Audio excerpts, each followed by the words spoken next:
Tardes a todas y todos. Para el Instituto de Historia y Ciencias Sociales de nuestra facultad y de la Universidad de Valparaíso, es un alto honor tener hoy día entre nosotros al profesor Franck Godichot, un destacado académico formado en la Universidad de París 8, actualmente profesor en la Universidad de Grenoble, en Francia, y autor de una serie de libros y artículos, y su especialidad es precisamente la historia latinoamericana.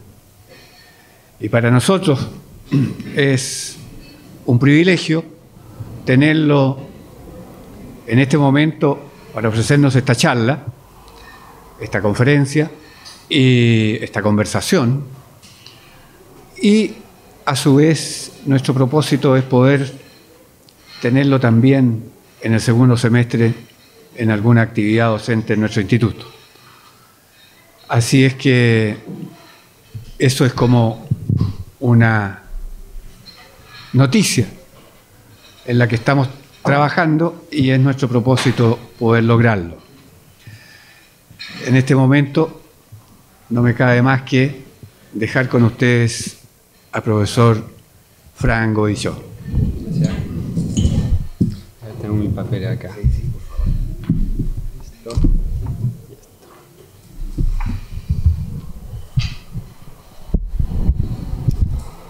Buenos días a todos y todas. No sé si se escucha bien. ¿Sí? ¿Sí? Ok, perfecto. Bueno, agradecer la invitación de la Universidad de Valparaíso, en particular de la Facultad no sé si decía Humanidad, pero Departamento de Historia. Instituto de Historia. En particular al profesor Luis Carvalán por la invitación. Y bueno, el propósito de hoy es volver sobre un tema de gran actualidad, entonces no, más que como historiador, voy a hablar desde las ciencias políticas también, hablar de la Venezuela bolivariana y la crisis actual, pero con una perspectiva justamente histórica. Yo creo que es importante volver sobre el recorrido, ¿no?, de este país para entender en qué nos encontramos hoy, la situación actual de mucha tensión y también todos los avances que ha vivido este país en los últimos 15 años.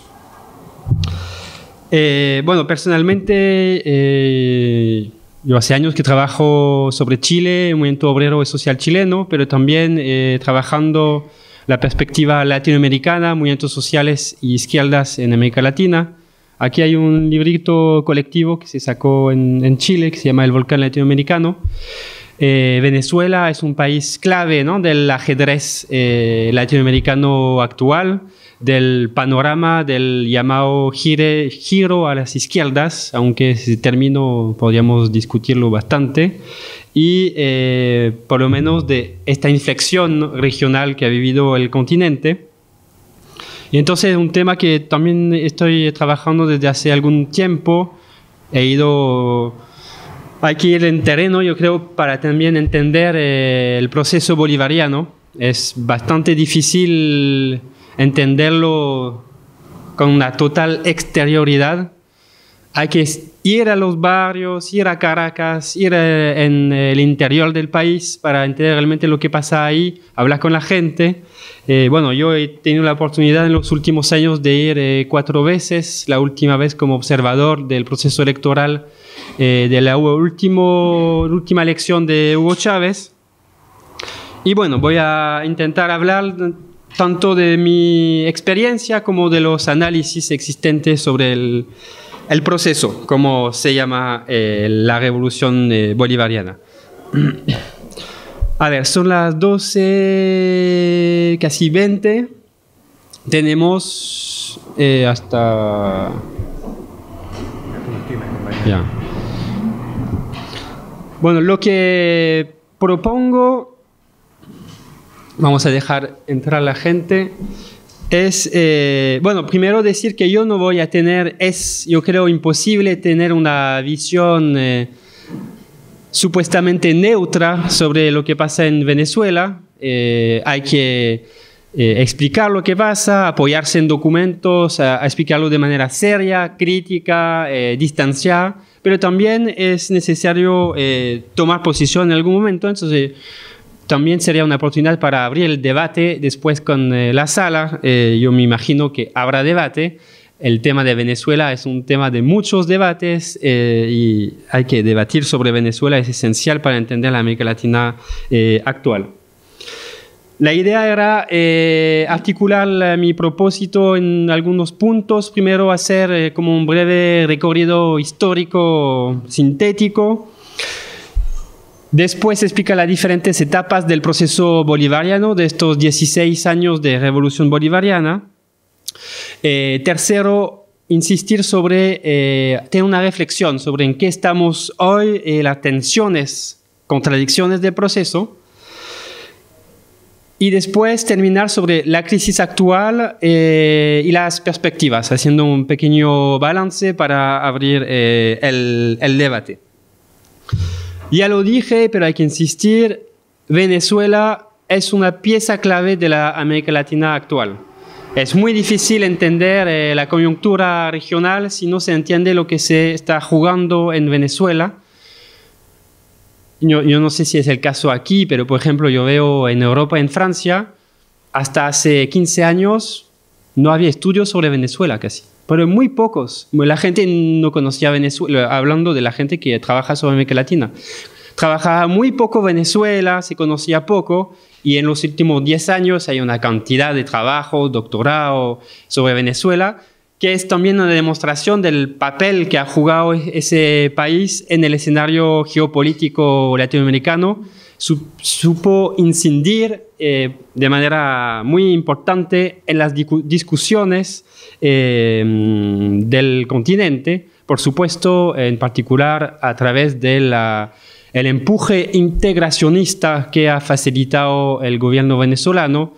Volveremos sobre el tema a través de proyectos como el ALBA, pero también facilitando la creación de UNASUR o de la CELAC. Otro elemento antes de comenzar, cuando atacamos un tema tal, estamos frente a un mar de desinformación. Es un problema muy grande, o si no hablamos de desinformación, estamos frente a una guerra mediática. Una guerra mediática que es global, que es encabezada por grandes poderes corporativos. Bueno, pueden ver los trabajos de, no sé, el español Pascual Serrano, el propio Ignacio Ramonet y muchos otros.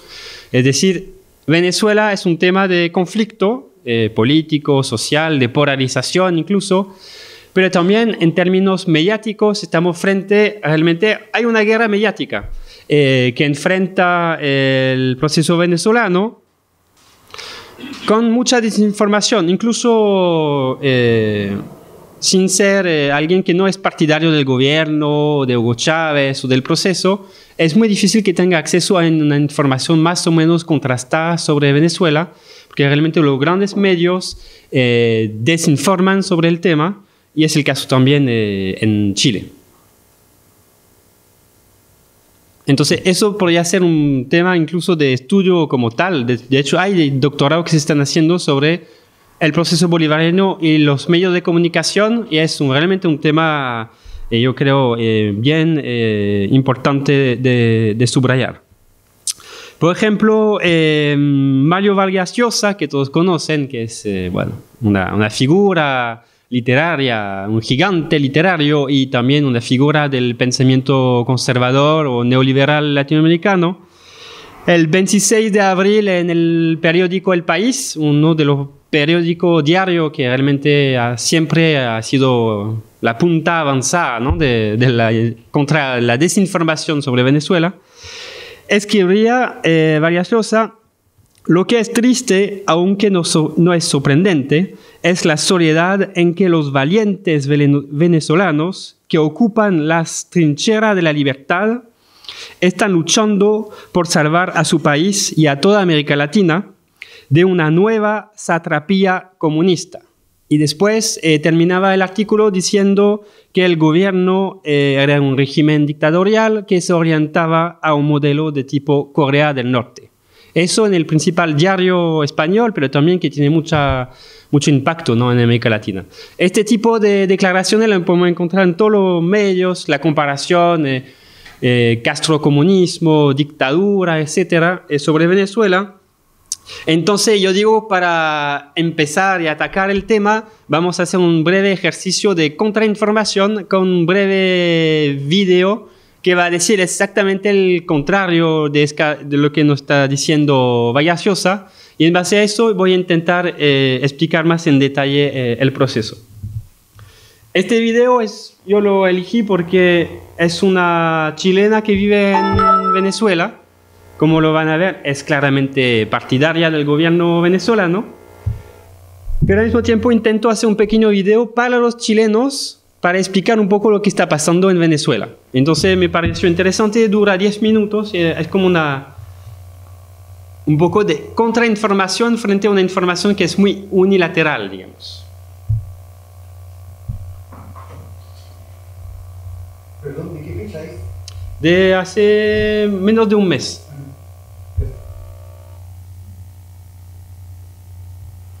A ver. Funcionaba hace 20 minutos, pero...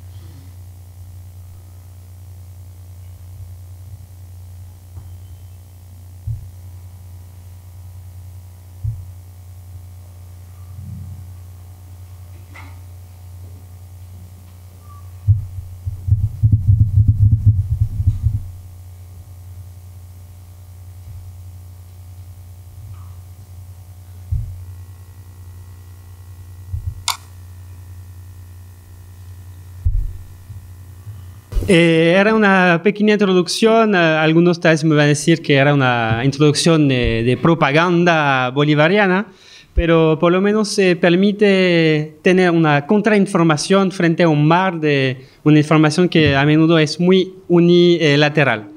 Ahora voy a volver en la media hora que viene para dejar un espacio para el debate sobre el recorrido del proceso bolivariano.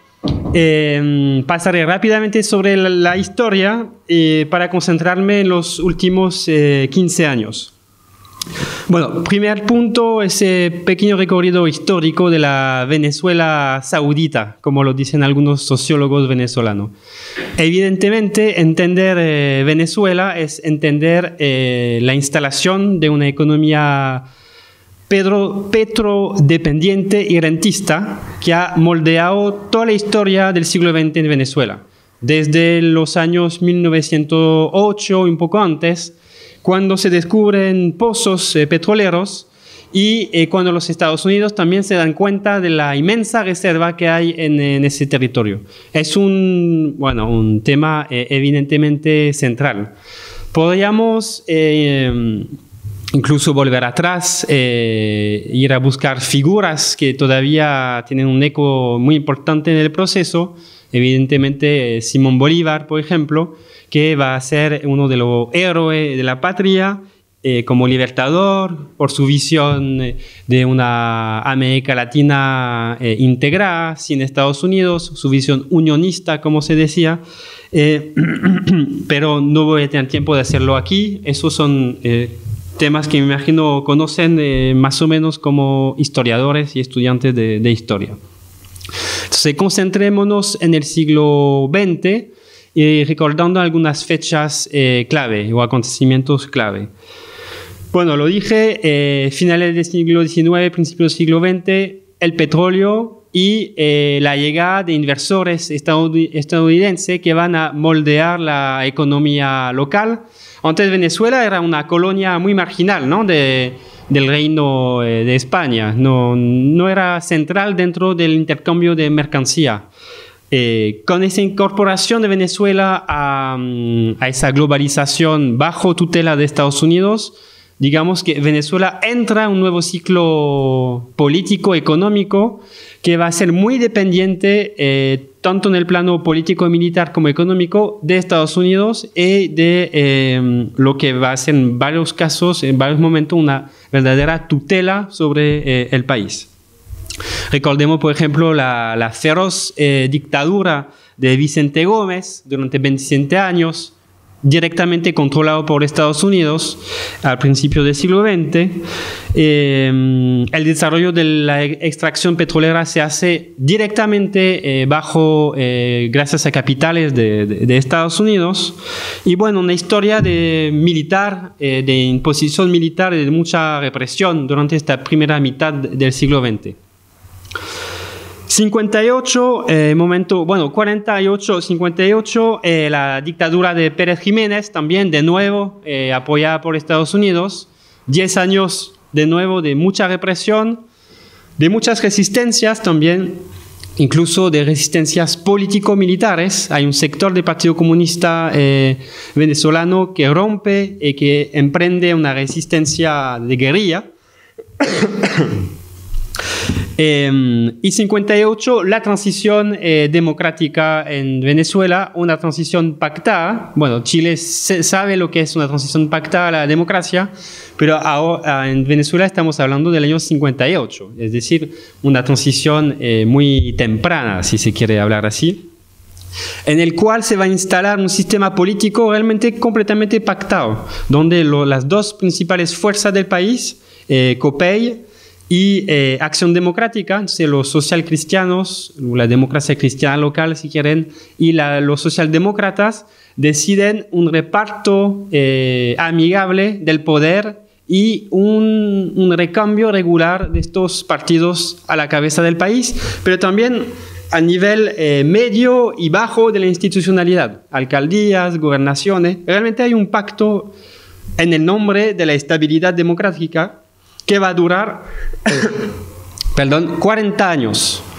40 años de desgaste progresivo de este sistema político pactado, en el cual hay alternancia sin alternativas políticas y en el cual estos partidos realmente se enquistan en el poder, capturan el Estado petrorentista, y se reparten no solamente los cupos de poder, pero también se reparten esa renta petrolera hacia sus amigos empresarios. Si realmente una corrupción se instala en el sistema político venezolano, mucha corrupción, represiones hacia el movimiento populares, que va a marcar este periodo de fuerte modernización, pero en un modelo que sigue siendo dependiente y rentista.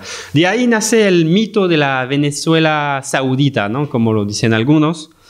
También nace el mito que nació ya en los años 20, que la élite política iban a sembrar el petróleo. Esa figura de sembrar el petróleo es la que impregna hasta hoy, hasta la actualidad, el imaginario político de las élites políticas, élites bolivarianas incluidas.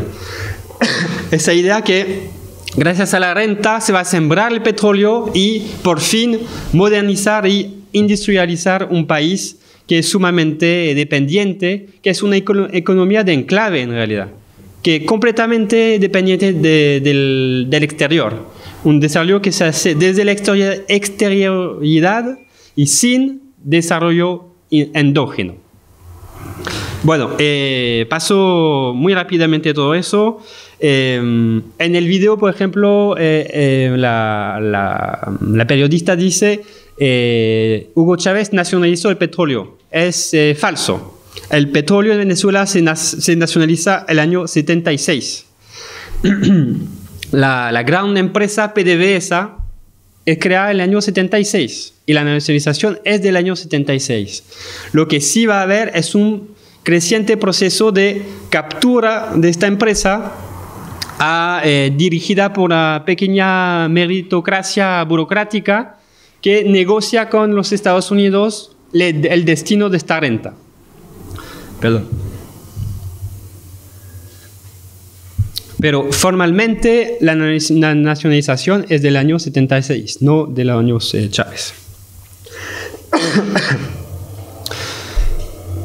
Y la chispa, digamos, tal vez podemos decir eso, que va a encender lo que sería después el proceso bolivariano, es el año 89, la gran revuelta llamado Caracazo, en contra de políticas de ajuste del FMI. Ahí tengo en francés se dice tengo un gato en la garganta, no sé cómo se dice aquí. ¿Alguien tiene una pastilla que darme o no? A ver si sale el gato. Año 89, entonces, los planes del FMI aplican medidas de ajuste. Lo mejor es que estamos en gobierno socialdemócrata en esa época, que aplica de manera ferviente, de manera muy decidida, los ajustes del FMI, con sus consecuencias sociales, económicas, desastrosas. Y en respuesta, una gran revuelta popular, el Caracazo.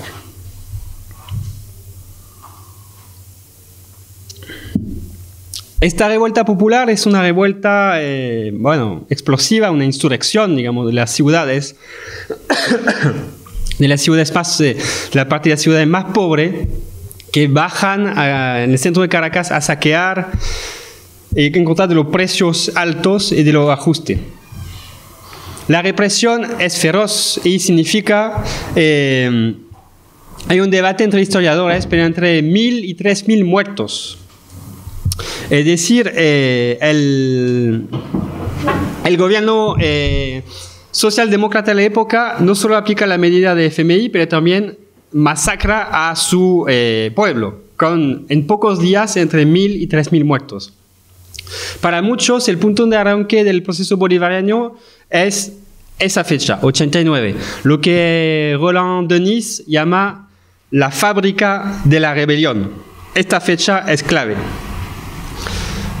92 jóvenes militares nacionalistas, entre ellos Hugo Chávez, hacen una tentativa de golpe de Estado que fracasa en contra de la vieja política, en contra del pacto de punto fijo que había repartido el poder entre COPEI y Acción Democrática, en contra de la corrupción y en contra del neoliberalismo. Este golpe de Estado, encabezado por el joven teniente Hugo Chávez Frías, fracasa, pero Chávez se transforma en una figura y ya queda en la retina de muchos sectores populares, porque comete el grave error de entrevistarle en las televisiones, sale mucho a su figura y él dice, hemos fracasado por ahora. Y ese por ahora queda como una idea que se instala en los sectores más bajos de la población frente a la corrupción, el nepotismo y a la represión. Bueno, paso rápidamente. Chávez tiene la capacidad de transformar su movimiento militar en un movimiento político-militar y después un movimiento político-electoral a través del movimiento La Quinta República, agregar en torno a su figura no solamente militares, pero también jóvenes, militantes de la izquierda histórica, marxista en particular. Por ejemplo, el propio Maduro viene de la Liga Socialista, sectores de la izquierda revolucionaria. Y en los años 90 empezó a gravitar en torno a la figura de Chávez. Maduro lo apoyó, por ejemplo, cuando estaba en la cárcel, etc. Entonces se logra ser un punto de encuentro entre la vieja izquierda marxista, algunos sectores militares nacionalistas y algunos intelectuales para presentarse el año 98 de manera victoriosa como un outsider electoral a las elecciones. Y ahí irrumpe esa figura nacionalista y sobre todo significa una ruptura tremenda del viejo sistema de punto fijo, porque este militar se transforma en la figura política alternativa para muchos en los sectores populares. Gana con 58% de los votos y tiene un programa realmente... hay mucha gente que se ha olvidado de eso. El programa de Chávez 98 es sumamente moderado. No tiene nada de... Lo que dice Chávez es fin de la corrupción, fin del viejo pacto entre COPEI y Acción Democrática y necesitamos una nueva constitución. Eso es todo. Incluso en la época se reivindica de la tercera vía de Anthony Giddens. Por los que conocen la historia de Inglaterra, Anthony Giddens el intelectual orgánico del social liberalismo europeo, Chávez se reivindica de Anthony Giddens, de la tercera vía. Es decir, no queremos comunismo, no queremos un capitalismo ultraliberal, queremos una socialdemocracia light, digamos. Es el Chávez de 98, pero sí dice algo muy fuerte: fin de la corrupción y nueva constitución. Y eso le trae los votos de las clases populares. Bueno, segundo punto que voy a tratar son la evolución del proyecto bolivariano y de lo que podríamos llamar chavismo, que podríamos llamar un proyecto contrahegemónico o post-neoliberal en tensión. Lo que voy a describir aquí posiblemente no le va a gustar a los que apoyan a la oposición a Maduro y posiblemente no le va a gustar a los que apoyan a Maduro de manera acrítica, porque yo creo que es un proyecto en tensión, en contradicción, y también hay muchos puntos débiles dentro del proceso que sería un error no subrayar. ¿Qué podemos decir de estos 16 años de revolución bolivariana, como se nombra, o de proceso bolivariano? Es que, una vez más, bueno, como historiadores lo sabemos, el desarrollo de la historia no es algo lineal, que se va así como desarrollando del punto A al progreso de la humanidad, pero que va por salto, reflujo y avance, y realmente el proceso bolivariano lo demuestra de manera magistral, con 4 etapas, si queremos 5 etapas que podemos identificar de manera muy, muy clara. Bueno, inicialmente insistir que el bolivarianismo chavista, porque el bolivarianismo ha sido reivindicado tanto por dictadores como por presidentes democráticos en Venezuela. Pérez Jiménez se dice bolivariano, por ejemplo. Es inicialmente un proyecto contrahegemónico contra la vieja élite, contra la corrupción y progresivamente contra el neoliberalismo, pero muy, ¿cómo decirlo?, ambiguo en sus inicios. Reivindica realmente una cantidad de figuras y de intelectuales que van desde Ezequiel Zamora, el gran rebelde campesino, Simón Rodríguez, que sigue siendo central en la figura del bolivarismo. Simón Rodríguez, el que fue el educador de Simón Bolívar como figura tutelar de la patria, de la soberanía y de la integración latinoamericana. Pero ahí se mezclan también vertientes cristianas. El propio Chávez se hablaba de Jesús, etc. Podía mezclar incluso Jesús y Marx en el mismo discurso. Incluso en los orígenes, algunas reivindicaciones de figuras militares más ambiguas por su contenido, que algunos dijeron que era reaccionario. Pero el punto central es la soberanía. Chávez reivindica la soberanía del pueblo, la soberanía nacional como un eje de su política. La primera fase va a ser una fase fundacional, con la Asamblea Constituyente. De hecho, por eso nos interesa también Venezuela aquí en Chile, ¿no? Porque ahí hubo un proceso de Asamblea Constituyente que es muy interesante estudiar. Aquí en Chile hay un debate sobre una posible Asamblea Constituyente. Esta Asamblea Constituyente logra aglutinar aún más fuerzas populares y logra como dar una base sólida a lo que es el bolivarismo, digamos. Esta Asamblea Constituyente permite la redacción de una Carta Magna muy democrática en comparación con los años anteriores. Reconoce muchos derechos de democracia participativa. No tengo tiempo de desarrollar, pero saben seguramente, por ejemplo, posibilidad de referéndum revocatorio en todos los escalones del Estado, es decir, tanto el presidente como el gobernador, a mitad de su mandato, si hay un pedido desde la ciudadanía que se juntan firmas, se puede pedir su revocación. Interesante, ¿no? Bueno, a mí me gustaría, por ejemplo, en Francia poder pedir la revocación, pero discúlpame, es un comentario aparte. Por lo menos es un espacio democrático de participación que permite a los ciudadanos decir nosotros estimamos que el actual presidente, el gobernador, no ha cumplido, entonces queremos un referéndum revocatorio. Y ahí hay una campaña electoral, cada uno defiende su punto de vista y se revoca o no el elegido.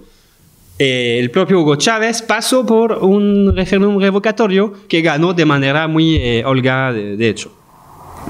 Esta constitución incluye también dentro de la Carta Magna derechos sociales, derecho a la educación, derecho a la salud, derecho a la vivienda. Es una constitución muy amplia en términos de derechos sociales.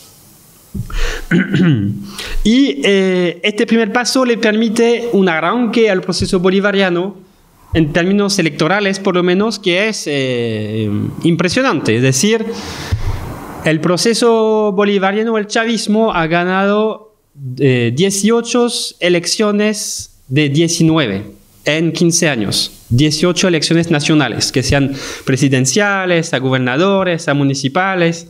Han ganado 18 elecciones de 19. La única que perdieron fue el referéndum sobre justamente la reforma de la Constitución que iba a radicalizar el socialismo del siglo XXI. Entonces, en términos institucional electoral, como lo decía el video, no hay duda que es un proceso democrático, aprobado por organismos internacionales, por el propio presidente Carter, que está fascinado por el sistema electoral que existe en Venezuela. Pero, por supuesto, no basta para calificar el proceso como tal. Año 2000, después de la elección de la constituyente, una reelección del presidente que es victoriosa y que permite ganar también los 2/3 del Congreso bolivariano. Este momento también inicia una gran polarización en la sociedad y la élite venezolana, que es una élite donde se mezcla no solamente el capital económico, el capital cultural, pero el capital étnico, podemos decir, o etnosocial. Una élite que se reivindica como blanca, como enchufada más a Estados Unidos y Europa que a América Latina, ve con un odio cada vez más creciente esa figura del presidente Sambo, mulato, que viene de las clases populares, y ahí se combina un odio racista con un odio de clase, y con la obsesión es sacarse de encima el que califican de gorila, etc., el presidente Chávez. Frente a esta radicalización de la élite, lo interesante es que se va a radicalizar también el proceso bolivariano y el propio presidente Chávez y su base electoral. Hay una clara polarización, radicalización de ambos lados. 2001 son las leyes habilitantes que son clave, la ley sobre la pesca, por ejemplo, que es muy importante, y los primeros anuncios sobre reforma agraria. Hay que poner a producir las tierras improductivas. La ley sobre hidrocarburo, que asenta el proceso, es decir, una reafirmación del control público y del control político sobre PDVSA. PDVSA que era ya pública, pero que funcionaba como un Estado en el Estado. Y ahí Chávez retoma control de PDVSA y eso le va a dar la palanca para las futuras medidas sociales. Bueno, aquí en Chile se habla de reforma tributaria. Directamente Chávez toma el sueldo de Venezuela para su política y para iniciar políticas sociales.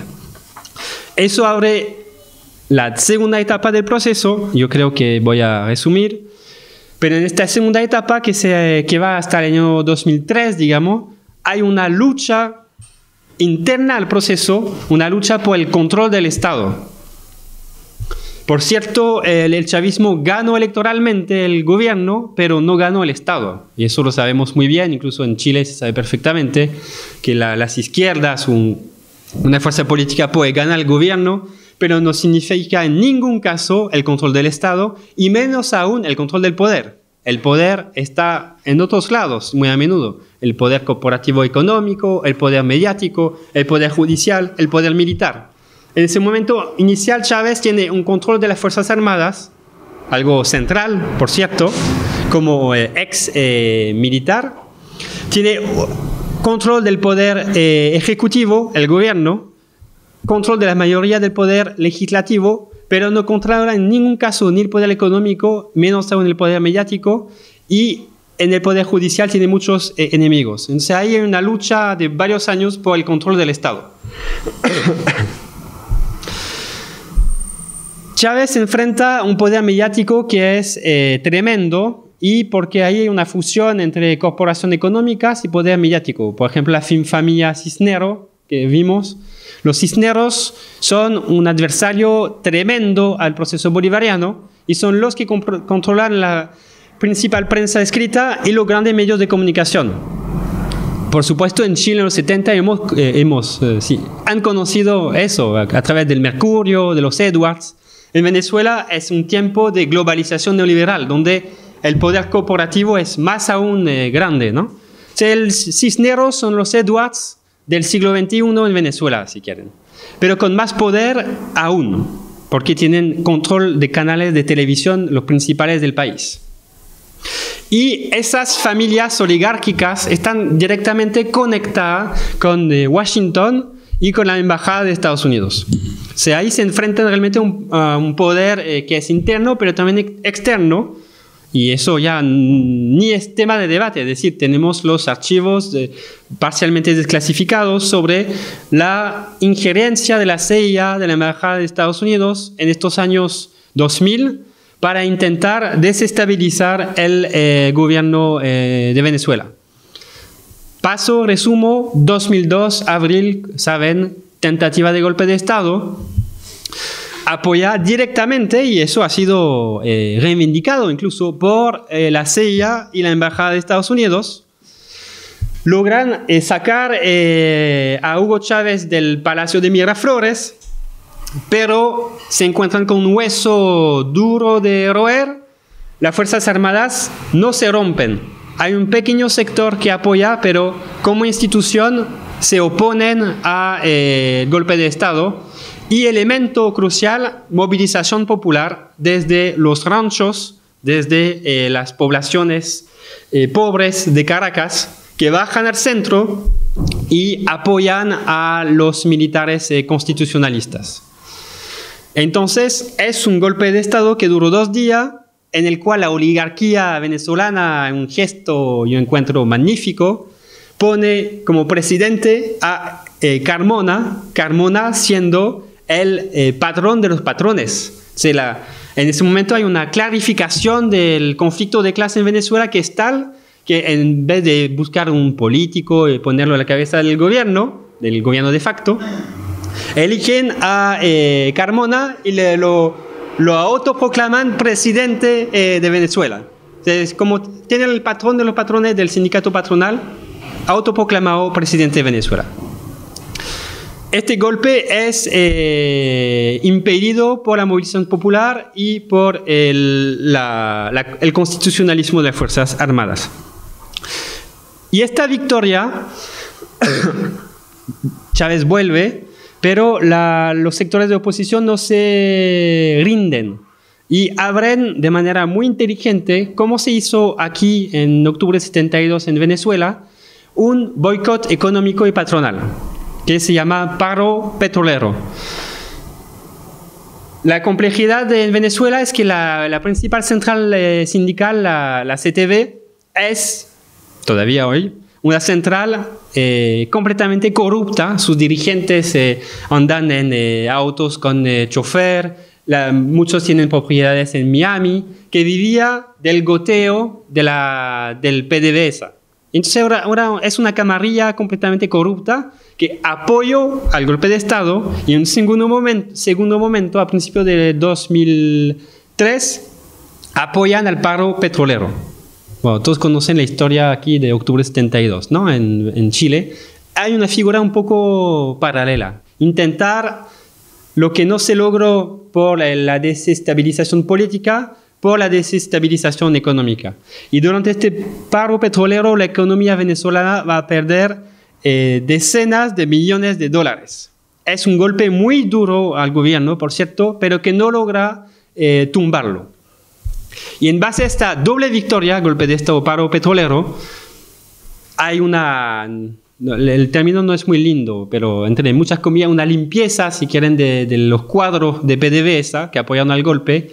También Chávez tiene la inteligencia de neutralizar los elementos de las Fuerzas Armadas que apoyaron al golpe, generales pasan a retiro, y permite entrar en la tercera fase del proceso de radicalización. Bueno, hay una vieja, yo creo que es Lenin que decía sobre la Revolución Rusa, él decía, nosotros nos radicalizamos más por las actuaciones de los blancos que por nuestras propias opiniones políticas. Es decir, frente a la reacción o a la ofensiva de la derecha, de la oligarquía, este proceso se radicaliza y pasa de Anthony Giddens, si quieren, al socialismo del siglo XXI. Solamente en estos años, 2004-2005, aparece la figura retórica del socialismo del siglo XXI. Chávez comienza a radicalizar su discurso antiimperialista. Hay muchos discursos de denuncia de Estados Unidos, de Washington, se expulsa al embajador de Estados Unidos, etcétera, etcétera. Pero lo más interesante tal vez es la radicalización en términos de políticas públicas. Tampoco tengo tiempo de desarrollar, estoy tomando mucho tiempo, pero hablemos de lo que hemos visto en el video. Ya se inicia en el proceso de las misiones educación, salud, misiones sobre vivienda, alfabetización, todas estas misiones que existen, Robinson, Sucre, etcétera, que realmente le va a dar, profundizar, digamos, la popularidad que tiene el proceso en las clases populares. Después podemos hablar, si quieren, hacer un balance, ¿no?, social de todas estas medidas. Lo interesante es que no son solamente medidas de corte asistencialistas, porque se podrían calificar claramente asistencialistas. Se toma la renta petrolera, se redirige hacia los sectores populares a través de misiones. Eso es una política, incluso el Banco Mundial le parece muy bien hacer este tipo de política. Pero se combina con una política de participación popular. Ese es el ingrediente que diferencia, yo creo, el proceso bolivariano de experiencias como la de Brasil o incluso de Ecuador. En Venezuela es donde más hubo una política institucional de participación desde abajo, a través de los comités de tierra urbano, a través de los más de 30.000 consejos comunales que existen en el país, que son espacios de participación. Después veremos los límites, si tenemos tiempo, de participación, pero siempre acotada a un territorio, a una financiación que viene desde el Estado. O sea, hay una dependencia, por supuesto. Ahí aparece toda la figura del poder popular, incluso los ministerios en esa época se transforman, todos son de poder popular. Ministerio del Poder Popular de la Vivienda, Ministerio del Poder Popular de la Economía. Con una retórica, por supuesto, que es interesante, pero que hay que aterrizar después a la realidad. Y en estos años también son los de grandes avances para la integración regional en América Latina. La figura del ALBA, por ejemplo, de la Alternativa Bolivariana de las Américas. Es decir, hay una búsqueda clara por parte del gobierno de buscar espacios de integración regional alternativa, tanto a la OEA o a Estados Unidos, pero también a una figura más liberal, tipo Mercosur. Hay una tentativa, digo tentativa porque los resultados siguen siendo hasta el día de hoy bien limitados. Hay avances muy importantes para Cuba, por ejemplo, es un aire fresco que viene de Venezuela, donde se le ofrece 10.000 barriles de petróleo todos los días en contra de la participación de miles de médicos cubanos en los barrios más populares del país. Entonces, eso es un trueque, digamos, que es una manera de decir, queremos salir de una visión solamente económica de tipo liberal y buscar otras vías de integración por el trueque, por la cultura, utilizando esa enorme reserva de petróleo, la más grande del mundo, como una petrointegración, si quiere. Y ahí van a ser después Petrocaribe, el proyecto del Banco del Sur, etc. Algunos dicen es horroroso, en Venezuela incluso está dilapidando la reserva de petróleo para alimentar el régimen autoritario castrista cuando nosotros necesitamos nuestro petróleo para nosotros. Sí, por supuesto, la oposición está muy en contra de este tipo de proyecto de integración. Llegamos al último periodo, podríamos decir. Ustedes, bueno, saben que la enfermedad de Chávez jugó un papel esencial en los últimos meses y en el último año. Su fallecimiento impactó fuertemente al proceso bolivariano y las tensiones y contradicciones que ya existían en el seno del proceso, voy a volver sobre este tema, se agudizaron con la desaparición de Hugo Chávez. Y ahí tenemos un primer punto, es que este proceso, que podemos calificar de nacional popular post-neoliberal, si quieren, fue y es muy dependiente de una figura carismática, la de Hugo Chávez. Bueno, todos conocen a Ernesto Laclau, que murió hace poco, el intelectual argentino, bueno, que tiene un libro muy famoso, La razón populista. Bueno, Laclau siempre defendió esa figura, es decir, en algunos países de América Latina, la figura carismática que fue Hugo Chávez es un elemento catalizador de un proceso de democratización, porque, como dice Laclau, crea el pueblo desde arriba. Un pueblo disgregado, habla de equivalencia fragmentaria, permite crear una equivalencia de reagrupación de sectores populares en torno a una figura. Pero, por supuesto, este proceso tiene sus límites, depende mucho de la figura del líder carismático. También, como lo dice Margarita López Maya, una gran historiadora venezolana, hoy día muy opositora al proceso, pero muy interesante esa historiadora, ella dice, el gran problema es que le quita también autonomía al sujeto social popular. Es decir, el sujeto se crea en torno a la figura, pero de manera muy dependiente de esa figura y con muy poca autonomía en el momento de expresar críticas o organizarse como movimiento social. Esa tensión, que es una de las tensiones del proceso bolivariano, se va a poner de relieve más aún con la desaparición de la figura del líder carismático popular que fue Chávez. Con su desaparición y el relevo que intenta emprender Maduro, se agudizaron las contradicciones internas del proceso. Voy a citar algunas contradicciones internas porque yo creo que es importante. Lo digo eso porque, para resumir, yo creo que hay que evitar los reduccionismos y la lectura binaria que hay sobre Venezuela, que es muy presente incluso en la izquierda en general. O estás con Maduro o estás con el imperialismo. Y eso impide completamente entender por qué actualmente en Venezuela hay una crisis. La crisis no se puede explicar solamente porque están los malos, lo de la CIA, lo del imperialismo, lo de la oligarquía. Son elementos centrales. Pero si no entendemos las tensiones que cruzan el proceso, no se puede entender lo que pasa en Venezuela. Bueno, primero cité el problema del leadership carismático como momento de democratizador, pero también momento de mucha dependencia. Otro problema, el modelo de desarrollo. Hay textos muy buenos de un sociólogo venezolano que se llama Emiliano Terán Mantovani, de la Universidad Central de Caracas.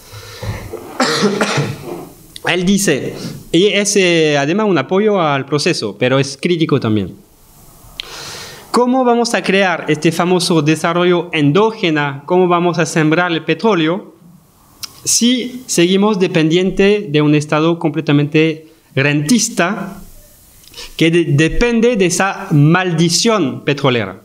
Hay una contradicción en el modelo de desarrollo que no se superó en 15 años, que no se superó en un siglo de historia en Venezuela. un desarrollo que sigue siendo exógeno, dependiente de quién, de Estados Unidos. Hoy día Venezuela entrega más de la mitad de su petróleo a multinacionales de Estados Unidos. Claro que el discurso es antiimperialista, claro que hay soberanía nacional, pero hay una dependencia muy grande y es una contradicción. Segundo problema, este Estado heredado, rentista, es un Estado corrupto, completamente impregnado de lo que es un Estado rentista, es decir, corrupto. Y eso ha sido denunciado de manera reiterada por el propio Hugo Chávez. Les aconsejo leer su texto de algunos meses antes de su muerte, que se llama Golpe de Timón, diciembre de 2012. Está en internet. Es un discurso de Chávez en la última reunión del Consejo de Ministros. Y en este texto hay una gráfica, todas las contradicciones y los problemas de la revolución bolivariana. Corrupción en todos los niveles del Estado. Un modelo de desarrollo ineficiente. Hoy día, 80% de los alimentos de Venezuela son importados, cuando hay hectáreas de tierra que podría permitir producir. Ausencia de industrialización. Es una gran derrota del proceso. Hasta el momento no se ha sembrado el petróleo. Inseguridad. La derecha hoy día hablan mucho de inseguridad, lo utilizan políticamente los medios también. Pero eso no quita que es una realidad. La inseguridad en Venezuela, en Caracas, es una realidad y afecta en prioridad a las clases populares. Hay un problema ahí, hay una reforma en curso de la policía, pero que no ha dado su fruto. Y la policía es corrupta y muy a menudo es ella que vende las armas en los ranchos. Entonces ahí tenemos un problema importante. El partido que sustenta el bolivarismo es el PSUV. Es un partido oligárquico, verticalista, antidemocrático, como ha sido denunciado por varios de sus delegados. Ahora estamos en víspera del primer congreso ordinario del PSUV.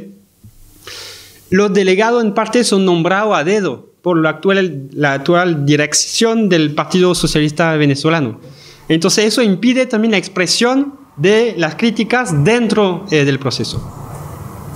Bueno, tengo que terminar y me quedan bastante cosas que decir, pero el modelo de desarrollo yo creo que es un tema clave. Hoy día en Venezuela 70% del PIB está en manos del sector privado.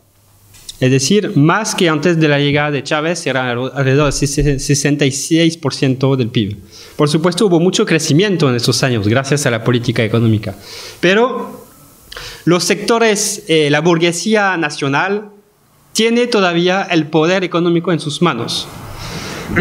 Eso hace que el discurso sobre el socialismo del siglo XXI, por el momento, es más bien, algunos dicen, una fachada o por lo menos un objetivo. Pero hoy día estamos frente a un capitalismo de Estado rentista, alrededor de PDVSA, y del otro lado, un sector privado que se organiza en la economía. Los resultados sociales son tremendos. Se dividió por dos la pobreza, se dividió por dos la cesantía. La UNESCO reconoce que un país libre de analfabetismo. Se triplicó el número de pensionados. Se creó una ley del trabajo que es una de las más avanzadas de América Latina, pero es casi nunca aplicada por los patrones. Y podemos hacer la lista, yo no voy a detallar, pero hay contradicciones que son fuertes. Las relaciones de producción, si queremos hablar en términos marxistas, o las relaciones de clase, siguen siendo las de un país capitalista, con capitalismo de Estado y un sector privado que lucra de la renta en parte. Eso explica, por ejemplo, la creación de lo que llaman algunos la boliburguesía venezolana. Es una burguesía bolivariana, o algunos otros sociólogos hablan de la derecha endógena. Es decir, dentro del proceso del chavismo hay una derecha que lucra de la renta, de su captura por el Estado y acumula capital, incluso tiene mansiones en Miami, etc. Esta boliburguesía no tiene ningún interés en radicalizar y profundizar la democratización bolivariana, evidentemente. Y hace parte del cóctel explosivo de la crisis actual. 2 minutos. y podemos hablarlo después de la discusión. La crisis actual, desde el 12 de febrero, hay una insurrección que podríamos llamar así, insurrección de la ultraderecha. La derecha venezolana, ya lo dije, ha sido derrotada en 18 oportunidades en 19 elecciones. Entonces, frente a este panorama, algunos se desesperan gravemente. Dentro de la MUD, la Mesa de la Unidad Democrática, en la cual hay más de 29 organizaciones, hay sectores que están a favor. Hay una doble estrategia, pero yo creo que es una estrategia ligada. Una es el diálogo y el desgaste. Dialoguemos, conquistemos posiciones. Hay que imponer, por ejemplo, la reforma de la ley del trabajo, hay que imponer menos control de las divisas, hay que imponer el fin a las nacionalizaciones, etc. Y otro sector que se fue radicalizando en torno a Ledesma, el alcalde del Gran Caracas, María Corina Machado y Leopoldo López, encarna este sector duro que ellos apostan a lo que llaman la salida. Hay que tumbar a Maduro, como lo decía bien en el video, para tumbar un proceso democrático popular. Y eso necesita insurrección desde la calle. Eso es lo que está pasando desde el 12 de febrero. Pasa por parte del movimiento estudiantil, sí, es verdad, hay parte del movimiento estudiantil que está muy opositor a Hugo Chávez. Pasa por asociaciones ONG como Súmate, que es demostrado, es financiada por Estados Unidos. Pasa por una estrategia de desestabilización desde la calle, pero también de desestabilización desde el diálogo. Hay una doble estrategia que significó mucha violencia, se atacaron a varios ministerios, hay varios muertos. Ahí vimos que el Estado bolivariano sigue siendo un Estado, tiene una policía, y la policía en todo el mundo también una fuerza de represión. Y eso lo reconoció Maduro y la Fiscalía. Hay como entre 5 y 6 muertos que son de estudiantes, que son matanza de la policía, y en particular del SEBIN, del Servicio de Inteligencia Bolivariano. Pero sí también, lo dicen las cifras, la inmensa mayoría de los 35 muertos son responsabilidad de la oposición y de las guarimbas. Esas guarimbas son como trancan las calles con hilos metálicos, etc. Entonces hay motoqueros que fueron degollados por la guarimba. ¿Y de dónde viene esta insurrección? Es claramente una insurrección desde la pequeña burguesía a la clase alta, que tiene claros rasgos fascistas. Eso es verdad. Hay elementos fascistas dentro de esta oposición. Ahora, bien, Maduro, su estrategia ha sido denunciar una estrategia fascista imperialista, pero sin abrirse a las críticas que hay también dentro del chavismo. Si vemos las últimas elecciones en Venezuela, hay un desgaste permanente de la base electoral popular del chavismo. En zona como Petare, por ejemplo, hay un desgaste inmenso, incluso. Petare es el barrio más popular de Caracas. Eso explica, por ejemplo, que la gran alcaldía de Caracas está en manos de la MUD. Ganó la MUD ahí, en Caracas, en el gran municipio. Hay un desgaste en las bases más populares y sobre todo en las bases más populares organizadas. Los sectores de la izquierda del chavismo tienen muchas críticas a hacer a la actual negociación de paz, por ejemplo, con Fede Cámaras. Fede Cámaras son los responsables del golpe de abril 2002. Lo mismo que intentaron el golpe de Estado contra Chávez en 2002, son los que negocian hoy con Maduro.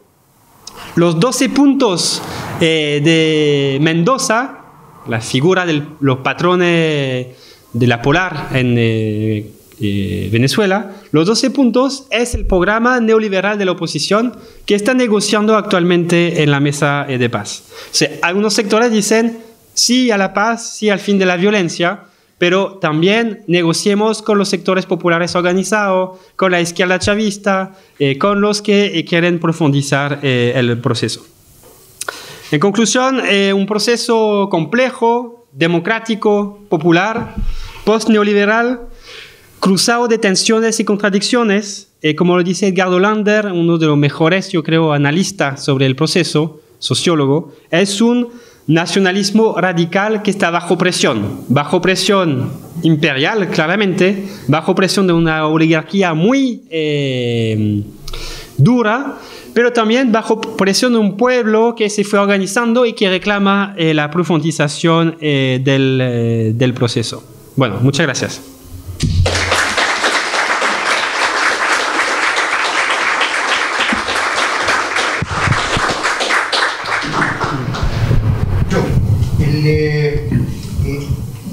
Visto así desde la dificultad de tener buena información, aunque es muy obvio hace tiempo la tendencia derechista, digamos, de la información disponible, percibo una peligrosísima situación que es tal vez peor que la que estaba Allende en Chile inmediatamente antes. Me explico. Chile tenía fuerzas muy importantes como el control del cobre, ¿verdad? Entonces, tal vez no era tan extraordinario como el control del petróleo, pero tener el control del cobre es muy potente. Porque disponía de un equipo tecnológico, ¿ya? Salido de la pequeña clase media, a través de la educación gratuita del Liceo y de la Universidad de Chile, y que entraban al organismo, digamos, productivo estatal, ¿verdad? La Corfo, que es un gran invento, ¿ya? Entonces, eso lo tenía, ¿ya? ¿Ya? ¿Dónde estuvo la debilidad? Por un lado, algo que le está pasando a Chávez desde el principio, o al chavismo desde el principio, y es la pérdida de la pequeña burguesía, ¿ya? En el caso de Allende es muy claro que la pequeña burguesía era mayoritariamente proclive a una solución como la Unidad Popular Chilena, pero acabó siendo vuelta mayoritariamente en contra, y se llevó a algo que Allende nunca fue capaz de organizar: la distribución. Es el mismo problema que tiene Chávez, solo que Chávez además tiene el problema de que no maneja su propio petróleo. O sea, es dueño, pero no tiene una clase de ingenieros confiables, competentes y que lo apoyen. Tiene a favor, hasta ahora aparentemente, Chávez lo tenía, no sé si Maduro, al ejército, una cosa que nunca tuvo allá. O sea, aparentemente el chavismo estaría mucho más fuerte, pero yo percibo que está fallando exactamente por lo mismo que se desmoronó la Unidad Popular. En el caso chileno yo tengo más o menos claro por qué ocurrió, pero en el caso venezolano no sé por qué no fue capaz. Fíjese que es un error que cometió Cuba también. Cuba nunca fue capaz de montar un área tecnológica competente, ¿ya? Sí lo fue en el área de la medicina, por supuesto, de la preparación deportiva, de la educación. Esa es fenomenal. Pero en el área tecnológica fracasó. En cambio, fue lo primero que montó, y con enorme éxito, la Unión Soviética, la China comunista, ¿ya? Un área tecnológica de alta calidad autónoma, ¿ya? ¿Por qué estos países, Cuba, Venezuela, no fue capaz de montar un área tecnológica? Chile la tuvo, Brasil la tiene, Argentina se le escapa, digamos, a la Cristinita, pero tiene un área tecnológica propia, competente. Así que esa es la pregunta, digamos. ¿Sí? Tomamos varias... Contestamos y de ahí... Bueno, y claro, ahí queda mucho por decir. Estos son temas esenciales. De hecho, no desarrollé el tema de la guerra económica porque estaba tomando mucho tiempo, pero uno de los elementos de la crisis actual es esa guerra económica. Algunos economistas dicen que es una palabra retórica hablar de guerra económica, pero sí, hay de eso actualmente. El problema es diferente de Chile en el sentido... Claro, en Chile era en los 70 ahora ya, ¿no? Un país industrializado, con una clase obrera muy organizada, grandes partidos, una capacidad endógena bastante desarrollada. En Venezuela, para nada, y es un gran problema. Algo que no mencioné también, el hecho de no tener un movimiento sindical muy organizado le creó mucha dificultad también al proceso, entonces por eso hay una lenta organización del movimiento sindical. Y la gran dificultad, claro, no tienen cuadros medios, que sean técnicos o incluso cuadros medios políticos, hay un gran desafío ahí. La gran mayoría de los intelectuales están en la oposición, intelectuales de muy valiosos algunos de ellos. Cita a Margarita López Maya, es una lástima verla en la oposición, pero tiene argumentos. Hay muy pocos, claro, apoyo desde este nivel. Y al mismo tiempo el desafío económico en Venezuela son dos. Controlar la renta, que eso lo logró bastante bien Hugo Chávez cuando retomó control de PDVSA, y controlar las divisas. Y ahí está el punto débil, porque como es una economía completamente rentista, no puede apoyarse en una producción endógena. O sea, el que controla el comercio exterior y las divisas, y tiene mano sobre la renta, ahí tiene la palanca. Y no es el caso actualmente. Hubo un control de cambio muy importante a partir de 2003, que fue relajándose últimamente, el sistema de Cadivi, para los que conocen. Y toda la pelea se hace por parte de Fede Cámaras, lo que es ¿cómo se llama aquí? La Cámara de Producción y de Comercio chilena. La corporación. Es debatir en torno al control del comercio exterior y del control de divisas. Y la fuga de capital, que es algunos economistas dicen que son varios planes Marshall que se están fugando del país, se hace a través de cómo pasar por alto este control de divisa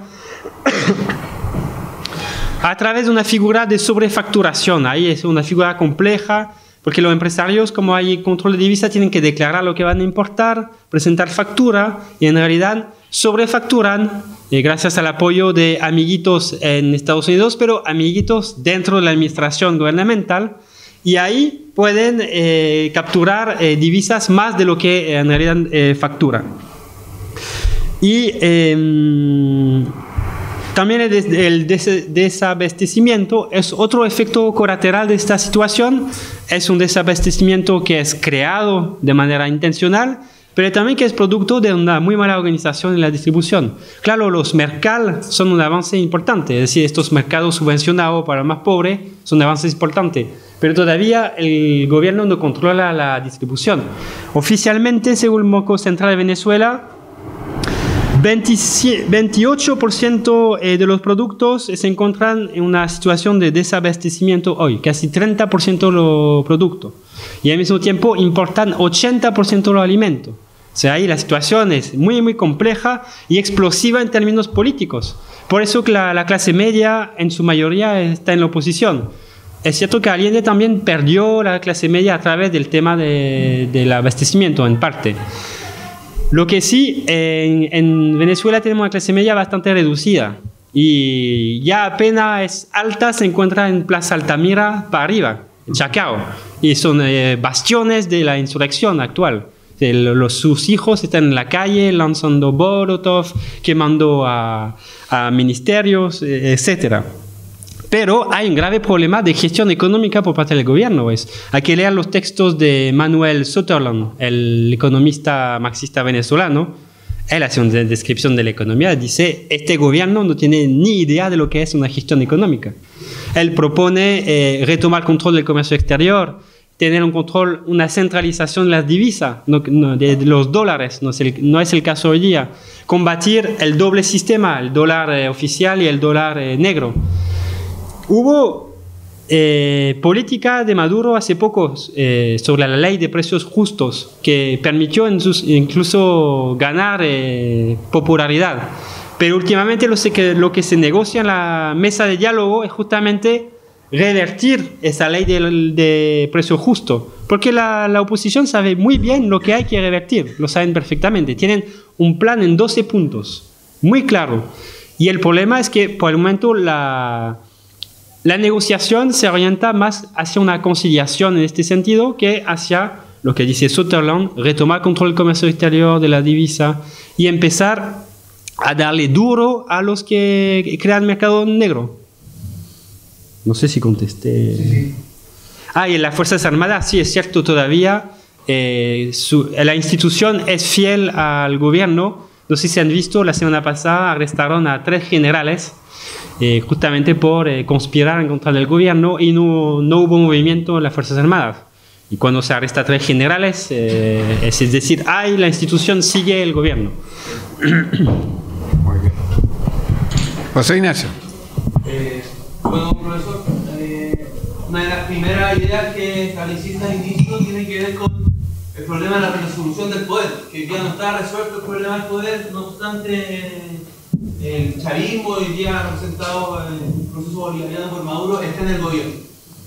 De otra manera, me gustaría hacer quizá una reflexión más general, más que particular, que tiene que ver con respecto al problema de la violencia, que es quizás lo más candente hoy día, que pareciera que en 2013, 2014, resurge un poco la violencia en Venezuela tras lo que pasó el 2002-2003, que fue esta primera insurrección de la burguesía venezolana.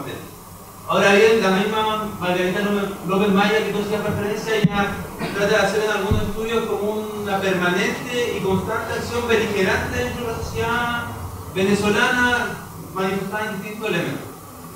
¿A qué voy con esto? Porque uno de los elementos de blindaje político que tiene el proceso bolivariano tiene que ver con la elección y la participación democrática, ¿ya? Hacia el exterior, y que de otra manera impide que haya una intervención norteamericana más directa y obviamente establecer lazos con otros países. ¿Por qué es importante reflexionar en esto en el plano teórico? Porque de otra manera el proceso bolivariano despertó esta especie de idea de la posibilidad de acceder a un socialismo a través de la vía puramente electoral, ¿ya? ¿Y por qué hace referencia a lo de López Maya? Es que no obstante haber accedido a este proceso democrático, a través de este proceso electoral, el proceso estaba plagado de violencia social y política, ¿ya? Y que obviamente lo que pasó en el último tiempo es demostración mayor de eso. Por tanto, ahí estamos en una especie de paradoja en torno a resolver el problema del poder, porque de otra manera la radicalización de las políticas públicas, del proceso industrializador, etc., o de estatización de distintas áreas económicas, va a conllevar una resolución del poder, pero esa resolución del poder también va a conllevar una agudización del conflicto mayor. El problema es cómo se resuelve eso, simplemente una violencia indiscriminada, por decirlo de alguna manera, o cómo se resuelve también en complemento con el tema de la movilización popular, ¿ya? Y como tú hacías referencia en torno al 2002-2003, ahí hay una combinación del ejercicio táctico estratégico de los militares, pero también de la movilización social popular. Eso más, quizás una reflexión más teórica en torno al problema del poder, la cuestión de la violencia política y de la transformación que se puede llegar a cabo. Bueno, sí, estoy de acuerdo. Y pensando en eso, algunos analistas al principio de la insurrección de febrero de este año dijeron ya volvió el golpe de abril 2002, estamos en el mismo escenario. Y en realidad no. Y ahí hay que ver la diferencia también.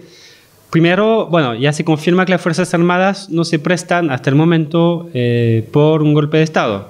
Incluso si hubo generales trabajados por la CIA y todo. Segundo, lo importante es que ahora los empresarios, los más importantes empresarios del país, no están con el golpe. Incluso están en contra de la estrategia de desestabilización. Porque en el último año hubo crecimiento económico y vieron que, bueno, a pesar de todo, incluso si hubo nacionalizaciones regulares, pueden mantener cierto nivel de acumulación de capital. Y eso explica que tanto Cisneros ha calmado mucha su crítica en la prensa y Fede Cámaras, Mendoza y otros son los primeros en aceptar la mesa de diálogo con Maduro y diciendo no a la guerra civil, no queremos irresponsabilidad en las calles y todo eso. Es interesante que la insurrección actual está más ligada a sectores oligárquicos venezolanos, conectado con Washington y en parcial ruptura con sectores de la burguesía nacional emprendedora, digamos, que se reconoce más en Capriles, por ejemplo, en los sectores dialogantes de la oposición. O sea, ahí hay un juego también interesante que subrayar. Y el elemento, claro, central, si hablamos del poder, es en esa situación como el gobierno estabiliza, pero también gana posición, porque en el último tiempo está perdiendo posiciones. Hay un reflujo claro del proceso. Algunos analistas dicen hay 3 prioridades: defender la soberanía, y eso es un tema central, es decir, frente a injerencia o cosas así, defender la soberanía. Y ahí el tema regional internacional es central, es decir, papel de la UNASUR, papel de la CELAC, que ahora están reunidos, por ejemplo, actualmente en Caracas, para intentar morigerar el conflicto y mantener espacios soberanos de discusión interno. Segundo, el problema económico. En la situación actual, todas las conquistas salariales, por ejemplo, que han sido muy importantes, han sido muy disminuidas por la inflación. Hay una tasa de inflación del 56%, son las cifras oficiales del Banco Central de Venezuela, 56%. O sea, todos los aumentos salariales se están esfumando actualmente para los trabajadores. Hay una situación económica tremenda. Y tercero, el tema del poder popular, si queremos llamarlo así. Y ahí es un punto débil del periodo. Los sectores más organizados como la UNT, la Unión Nacional de Trabajadores, sectores sindicales, incluso denuncian atropello a sus derechos todos los días. Hay represiones sindicales en Venezuela, hay que decirlo, no hay que esconder nada. Hay represiones sindicales en Venezuela hoy día y desde el último año que son fuertes. No directamente por el gobierno, pero por gobernadores bolivarianos que apoyan y envían policía en contra de huelgas obreras. Y eso ha sido denunciado en todos lados. Y por el momento no hay acción determinada sobre este aspecto.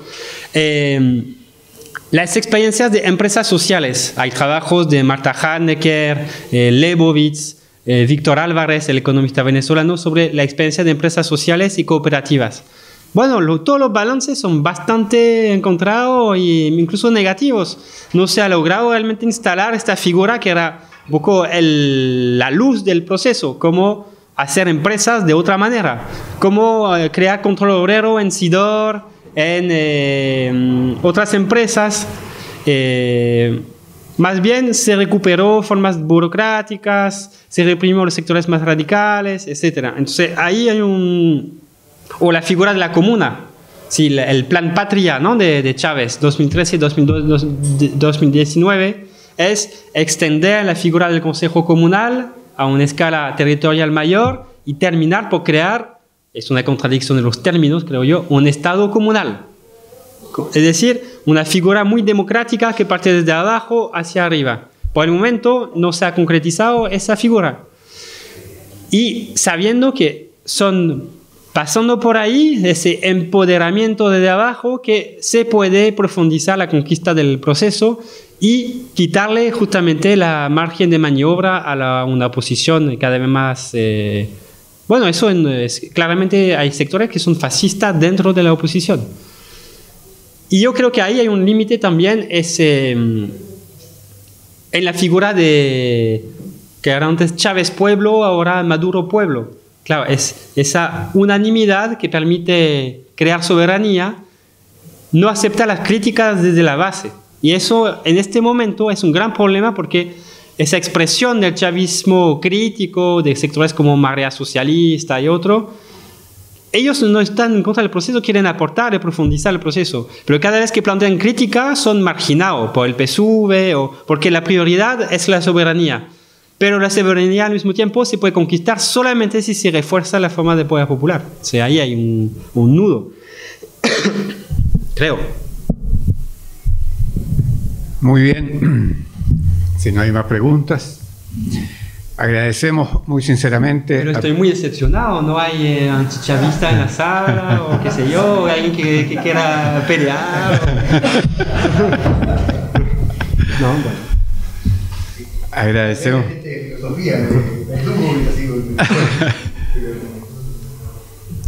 Agradecemos muy sinceramente al profesor Godichó su documentada análisis sobre la realidad venezolana, que nos inserta realmente en una dimensión absolutamente distinta y crítica con respecto a lo que es esa realidad de nuestro país vecino.